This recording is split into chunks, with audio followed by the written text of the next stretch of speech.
इस वक्त हम आपको सीधे लिए चल रहे हैं प्रधानमंत्री आवास, जहां प्रधानमंत्री वीडियो कॉन्फ्रेंसिंग से अपना संबोधन कर रहे हैं।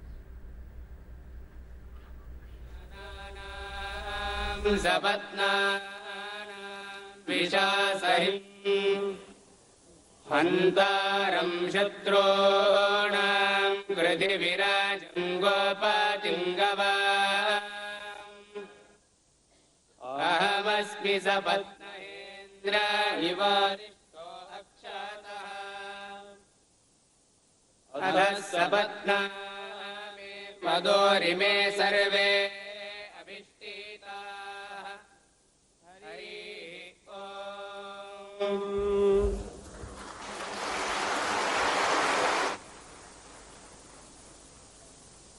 धन्यवाद। समाज के सभी वर्गों के प्रिय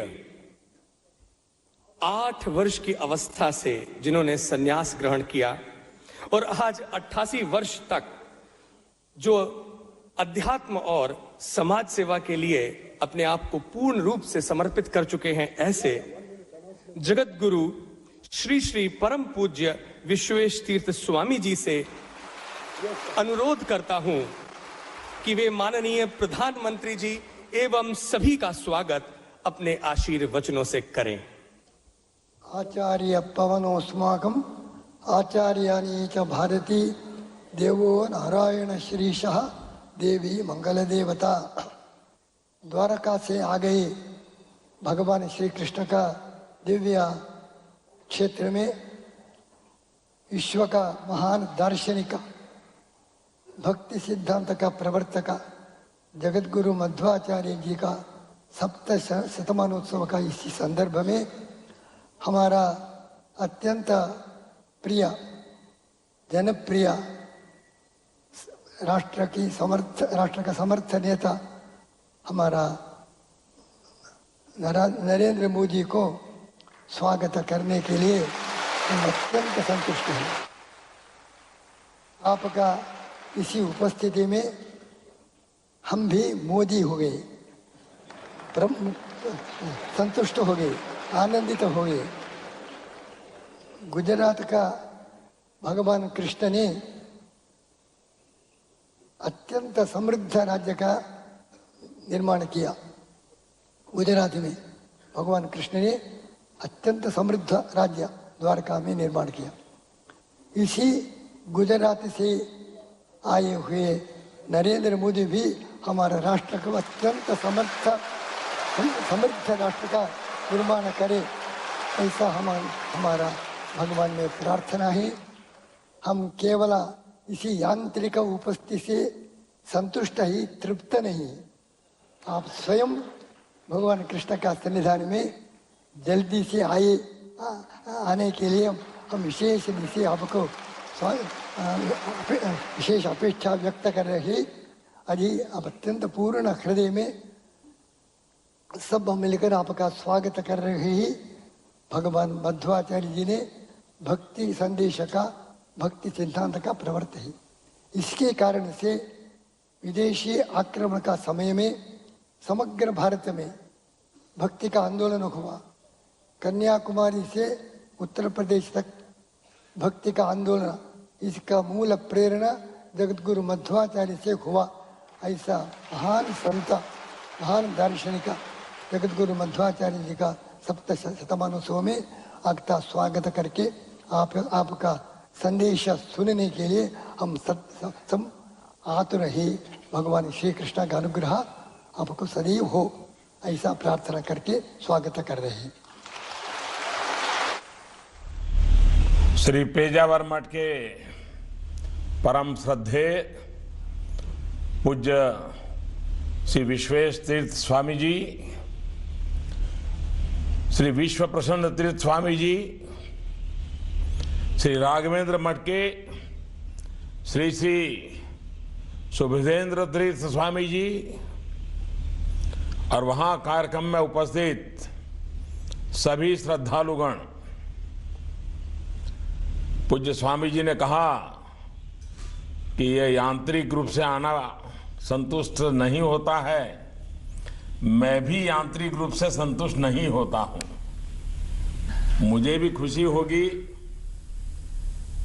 क्योंकि पहले भी आपके चरणों में, ईश्वर के चरणों में उडुपी आने का सौभाग्य मिलता रहा है। आपके आशीर्वाद रहे, ईश्वर ने चाहा तो दोबारा भी आपके बीच प्रत्यक्ष आने का सौभाग्य मिलेगा ही। भारत में भक्ति आंदोलन के समय से सबसे बड़े दार्शनिकों में एक जगत गुरु संत श्री मध्वाचार्य जी के 7वीं शताब्दी समारोह में उपस्थित होने से मैं अभिभूत हूं, मैं गर्व महसूस करता हूं। कार्यकाल की व्यस्तता के कारण मैं उडुपी नहीं पहुंच पाया और शायद आपने टीवी में देखा होगा, मैं अभी सीधा अलीगढ़ से लौटा हूं। लेकिन ये मेरा परम सौभाग्य है कि आप सभी के आशीर्वाद लेने का सुअवसर मुझे आज प्राप्त हुआ। मानव जाति के नैतिक और आध्यात्मिक उत्थान के लिए जिस प्रकार से संत श्री मध्वाचार्य जी के संदेश का प्रचार प्रसार किया जा रहा है, मैं उसके लिए सभी आचार्यों का, मनीषियों का हृदय से बहुत बहुत अभिनंदन करता हूं। कर्नाटक की भूमि पुण्य भूमि है, उडुपी की भूमि पुण्य भूमि है। मैं इस धरती को प्रणाम करता हूं जहां एक और मध्वाचार्य जैसे संत हुए, वहीं आचार्य शंकर और आचार्य रामानुज जैसे पुण्य आत्माओं ने भी इसे विशेष स्नेह दिया।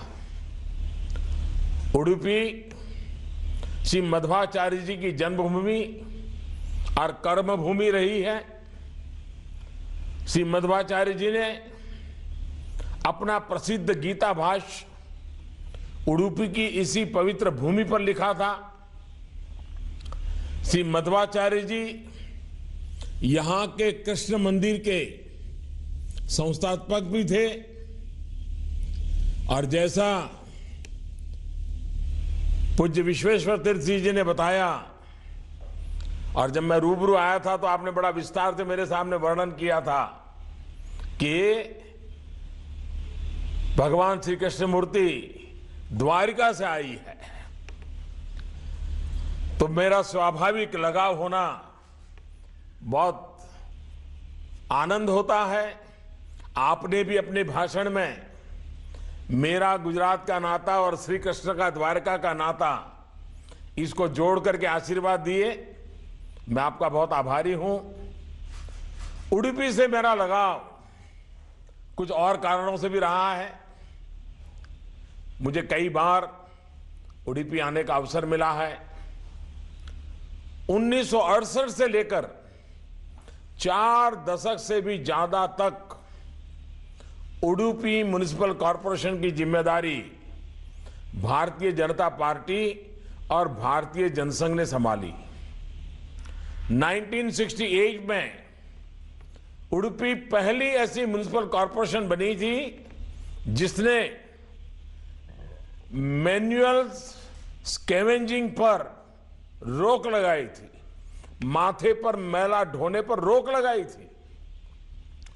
1984 और 1989 में 2 बार उडुपी को स्वच्छ शहर के रूप में सम्मानित किया गया था। स्वच्छता को लेकर, मानवीय मूल्यों को लेकर जनशक्ति को जागरूक करने की हमारी प्रतिबद्धता का यह जीता जागता उदाहरण रहा है।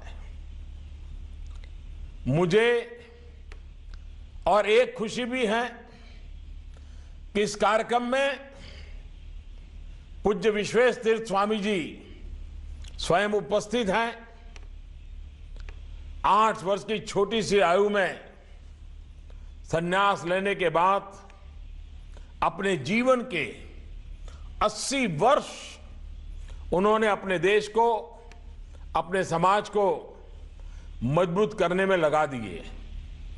देश के कोने कोने में जाकर अशिक्षा, अंधश्रद्धा, जातिवाद, गौ संवर्धन, ऐसे अनेक विषय जिसकी उन्होंने मुहिम चलाई।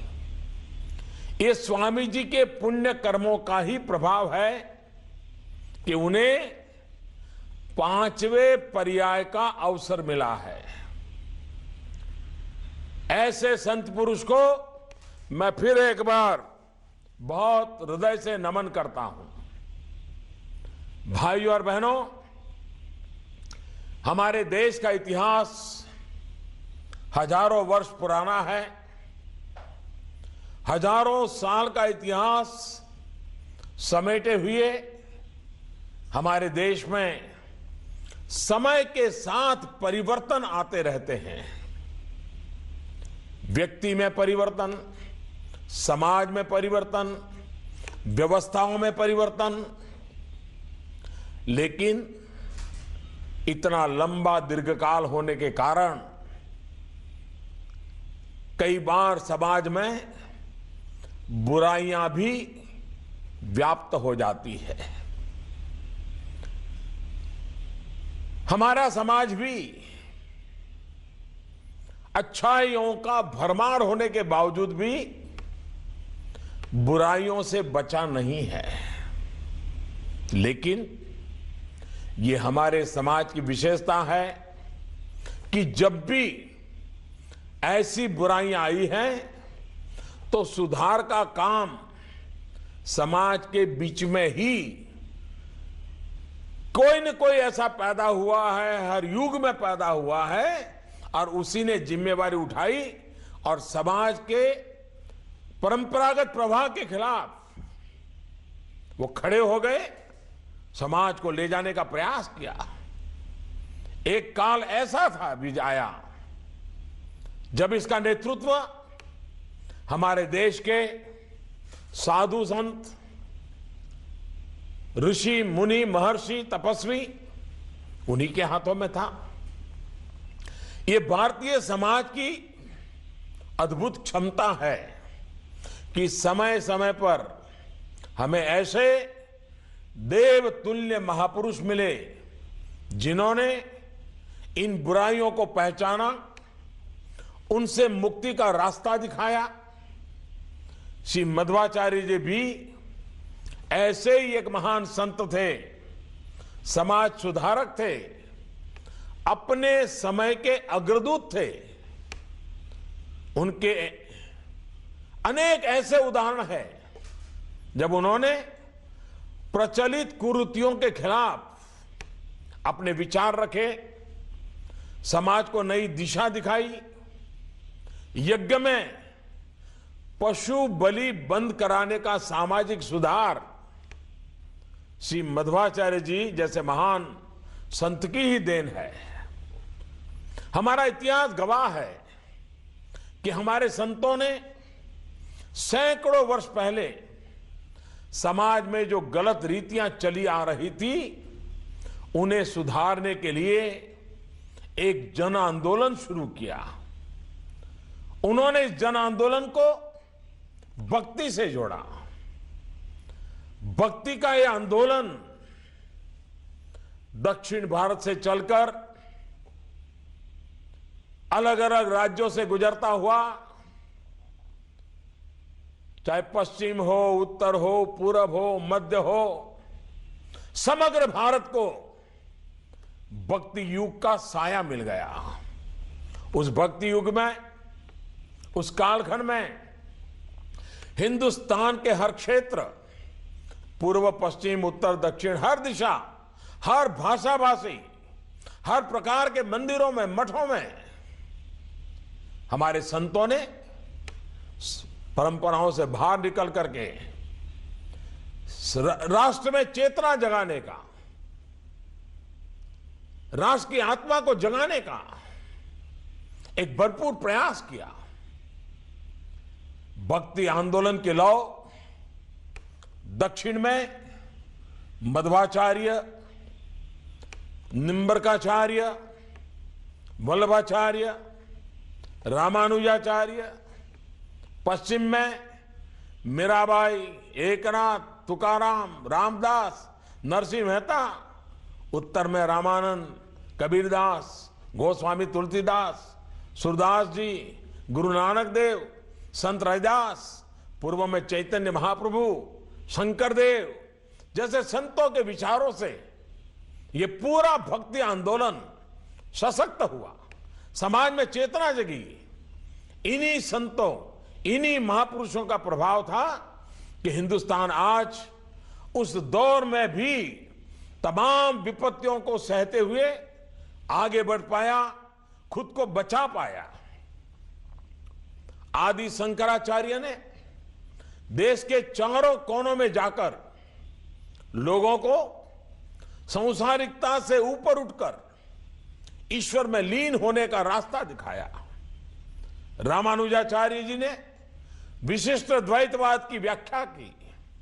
उन्होंने भी जाति की सीमाओं से ऊपर उठकर ईश्वर को प्राप्त करने का रास्ता दिखाया। वो कहते थे कर्म, ज्ञान और भक्ति से ही ईश्वर को प्राप्त किया जा सकता है। उन्हीं के दिखाए रास्ते पर चलते हुए संत रामानंद जी ने सभी जातियों और धर्मों के लोगों को अपना शिष्य बनाकर जातिवाद पर कड़ा प्रहार किया था। संत कबीर ने भी जाति प्रथा और कर्म कांडों से समाज को मुक्ति दिलाने के लिए अथक प्रयास किए। और कबीर तो कहा करते थे, पानी केरा बुलबुला, पानी केरा बुलबुला, अस मानस की जात। जीवन का इतना बड़ा सत्य उन्होंने इतने आसान शब्दों में हमारे समाज के सामने रख दिया था। गुरु नानक देव कहते थे, मानव की जात सबो एक पहचान बो। मानव की जात सबो एक पहचान बो। संत वल्लभाचार्य जी ने स्नेह और प्रेम के मार्ग पर चलते हुए मुक्ति का रास्ता दिखाया। चैतन्य महाप्रभु ने भी अस्पृश्यता के खिलाफ समाज को नई दिशा दिखाई। संतों की ऐसी श्रृंखला भारत के जीवंत समाज का ही प्रतिबिंब है, परिणाम है। समाज में जो भी चुनौती आती हैं, उसके उत्तर आध्यात्मिक रूप में प्रकट होते रहे हैं। इसलिए पूरे देश में शायद ही ऐसा कोई जिला होगा, ऐसा कोई तालुका होगा, ब्लॉक होगा, जहां कोई न कोई संत का जन्म न हुआ हो। संत भारतीय समाज की पीड़ा का उपाय बनकर के आए। अपने जीवन से, अपने उपदेश से, अपने साहित्य से उन्होंने समाज को सुधारने का भरसक प्रयास किया। भक्ति आंदोलन के दौरान धर्म, दर्शन और साहित्य की एक ऐसी त्रिवेणी स्थापित हुई जो आज भी हम सभी को प्रेरणा देती है। इसी दौर में रहीम ने कहा था, और रहीम कहते थे, वे रहीम नरधन्य है पर उपकारी अंग, बांटन वारे को लगे जो मेहंदी को रंग। मतलब जिस प्रकार मेहंदी बांटने वाले के हाथ पर भी मेहंदी का रंग लग जाता है, उसी तरह से जो परोपकारी होता है, दूसरों की मदद करता है, उनकी भलाई के काम करता है, उसका भी अपने आप भला हो जाता है। भक्ति काल के इस खंड में रसखान, सूरदास, मलिक मोहम्मद जायसी, केशवदास, विद्यापति जैसी अनेक महान आत्माएं हुई जिन्होंने अपनी बोली से, अपने साहित्य से समाज को ना सिर्फ आईना दिखाया बल्कि उसे सुधारने का भी पूरा प्रयास किया। मनुष्य की जिंदगी में कर्म, इंसान के आचरण की जो महत्ता है उसे हमारे साधु संत हमेशा सर्वोपरि रखते थे। गुजरात के महान संत नरसिंह मेहता, जिनका एक भजन महात्मा गांधी को प्रिय था, हम सब भी उस पूरे भजन को बोल सकते हैं। हमें पता तक नहीं रहा है कि वो किस भाषा में लिखा गया है, इतना वो भजन हमारे में रम गया है। सदियों पहले नरसिंह मेहता कहते थे, वाच काच मन निश्चल राखे, पर धन नव जाले हाथ रे। यानी व्यक्ति अपने शब्दों को, अपने कार्य को, अपने विचारों को हमेशा पवित्र रखता है। अपने हाथ से दूसरों के धन को स्पर्श ना करे। आज जब देश काले धन और भ्रष्टाचार के खिलाफ इतनी बड़ी लड़ाई लड़ रहा है, तो पूज्य बापू को जो भजन पसंद था, सदियों पहले लिखा गया भजन भी आज भी हमें यही संदेश देता है, पर धन नव जाले हाथ रे। और इसलिए दुनिया को अनुभव मंटप या पहली संसद का मंत्र देने वाले महान समाज सुधारक श्री बसवेश्वर भी कहते थे कि मनुष्य जीवन निस्वार्थ कर्म योग से ही प्रकाशित होगा। सामाजिक और व्यक्तिगत आचरण में स्वार्थ आना ही भ्रष्टाचार का पहला कारण होता है। निस्वार्थ कर्मयोग को जितना बढ़ावा दिया जाएगा उतना ही समाज से भ्रष्ट आचरण भी कम होगा। श्री मध्वाचार्य जी ने भी हमेशा इस बात पर जोर दिया कि कोई भी काम न छोटा होता है न बड़ा होता है। पूरी ईमानदारी से किया गया कार्य, पूरी निष्ठा से किया गया कार्य, ये ईश्वर की पूजा करने की तरह ही होता है। कर्म में ही धर्म देखा, कर्म में ही परमात्मा देखा। वे कहते थे कि जैसे, ये बड़ी बहुत महत्वपूर्ण बात पूज्य मध्वाचार्य जी ने कही है, वो कहते थे कि जैसे हम सरकार को टैक्स देते हैं, वैसे ही जब हम मानवता की सेवा करते हैं तो वो सेवा ईश्वर को टैक्स देने की तरह होता है। देखिए कितनी सरल भाषा में जन सेवा ही प्रभु सेवा, मध्वाचार्य जी ने कितने सरल शब्दों में हमें यह संदेश दिया। हम गर्व के साथ कह सकते हैं कि हिंदुस्तान के पास ऐसी महान परंपरा है, ऐसी महान संत है, मुनि है, ऋषि मुनि है, महापुरुष रहे हैं, जिन्होंने अपनी तपस्या, अपने ज्ञान का उपयोग राष्ट्र के भाग्य को बदलने के लिए, राष्ट्र का निर्माण करने के लिए किया है।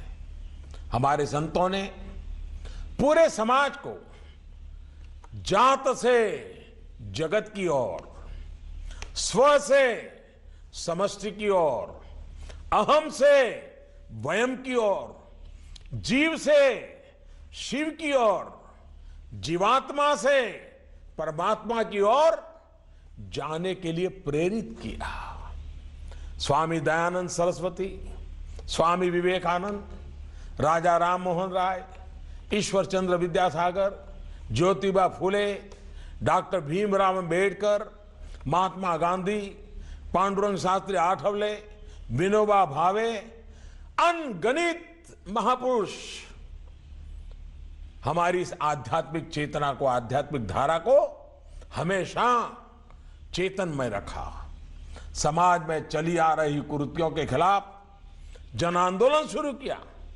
जात पात मिटाने से लेकर जन जागृति तक, भक्ति से लेकर जनशक्ति तक, सती प्रथा को रोकने से लेकर स्वच्छता को बढ़ाने तक, सामाजिक समरसता से लेकर शिक्षा तक, स्वास्थ्य से लेकर साहित्य तक उन्होंने अपनी छाप छोड़ी है, जनमन को बदला है।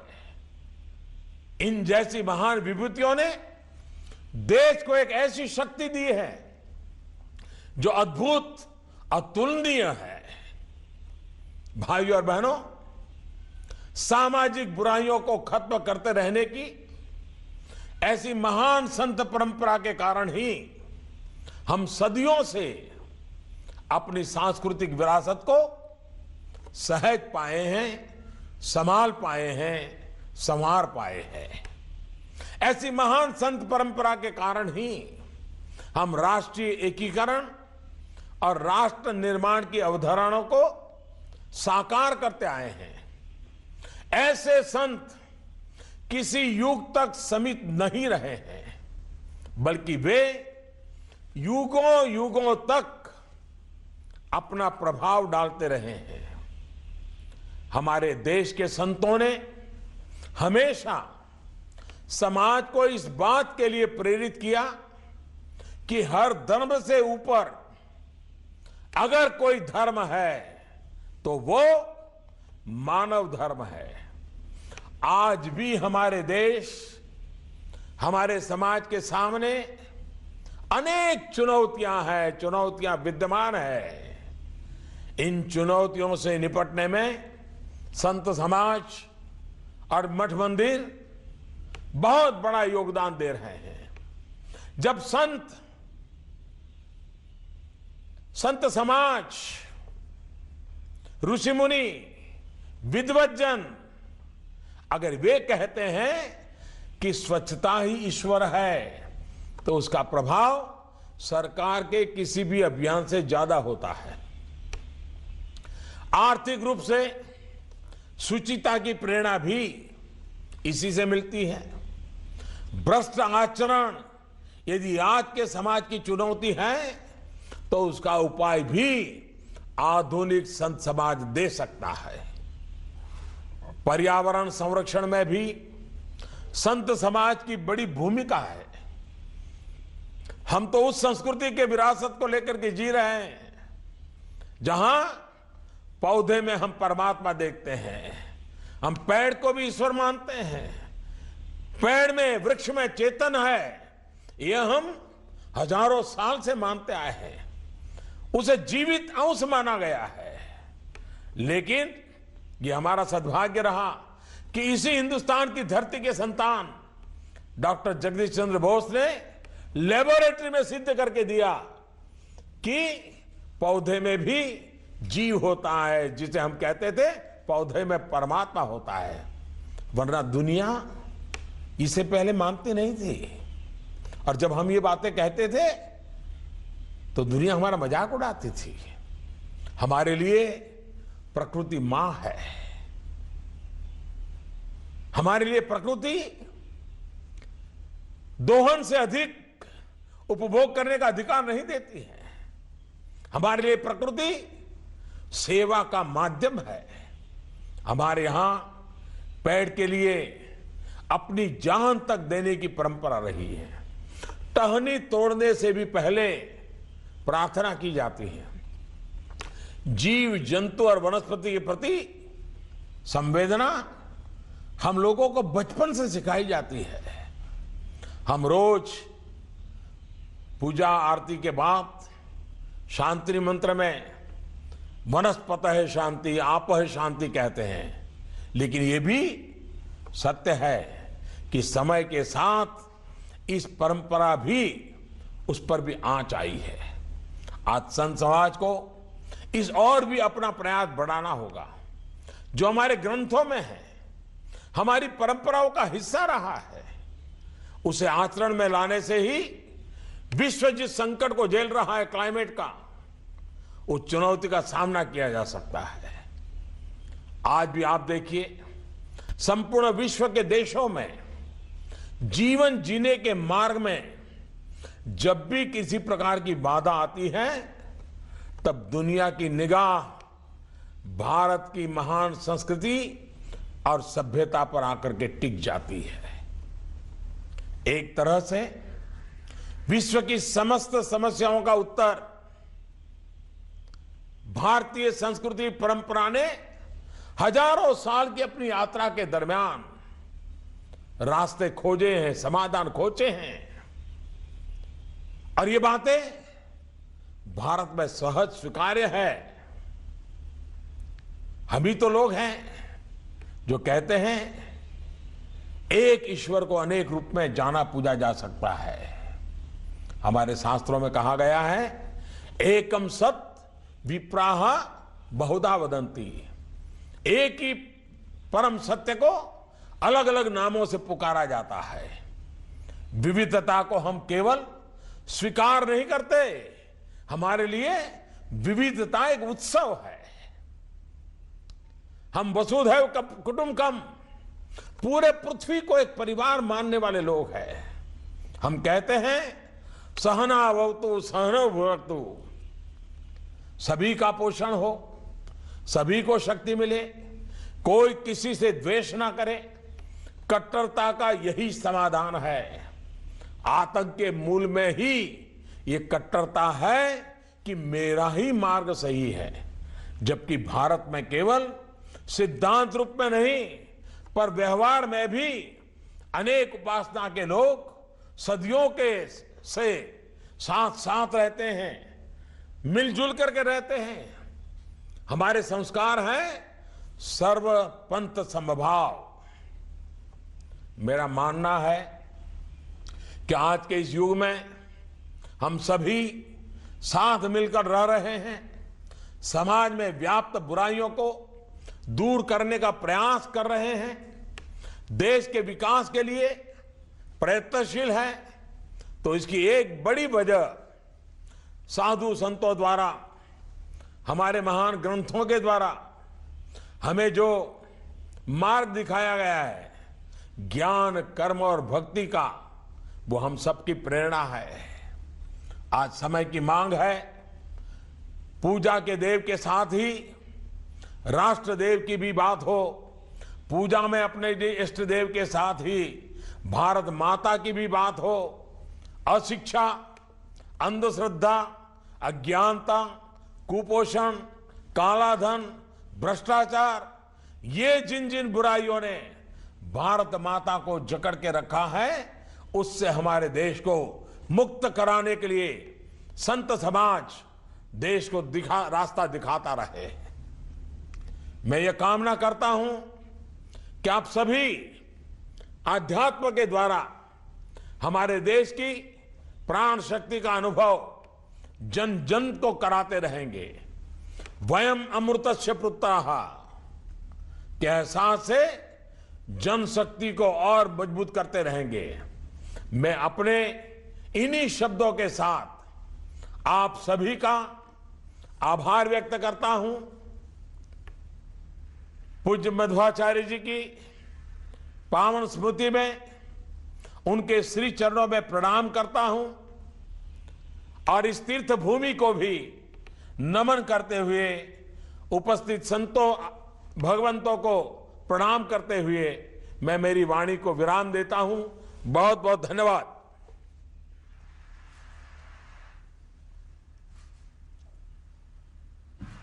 माननीय प्रधानमंत्री जी, आपको यहाँ उपस्थित सभी संतगण सहृदय आशीर्वचन। तो ये आप सीधा प्रसारण देख रहे थे, जहां पर प्रधानमंत्री नरेंद्र मोदी ने जगतगुरु श्री माधवाचार्य के 7वां शताब्दी समारोह जो उडुपी में मनाया जा रहा है माधव पुरंदरोत्सव के नाम से, वहां पर आए हुए लोगों को संबोधित किया। प्रधानमंत्री नरेंद्र मोदी ने कहा कि उडुपी म्यूनिसिपल जो काउंसिल है वो देश की सबसे पहली म्यूनिसिपल काउंसिल थी जिसने सर पर मैला ढोने की प्रथा को खत्म किया था। उन्होंने कहा कि समाज की विशेषता है, जब भी कोई बुराई आती है तो समाज में से ही कोई उठकर खड़ा होता है, और संतों ने यही काम भारत में किया है। जब जब समाज में कोई बुराई आई है उन्होंने उस बुराई को दूर करने का काम किया है, समाज को आगे ले जाने का काम किया है, जन आंदोलन को भक्ति से जोड़ा, और आज भी संत समाज अपना योगदान दे रहा है। उन्होंने कहा कि हर धर्म से ऊपर उठकर कोई धर्म है तो वो मानव धर्म है, और संत समाज को प्रकृति संरक्षण और क्लाइमेट चेंज जैसे जो मुद्दे हैं उनके लिए भी आगे आना चाहिए। उन्होंने कहा सर्व पंथ संभाव जो संत समाज सिखाते हैं वो कहीं न कहीं कट्टरता और आतंकवाद का हल है।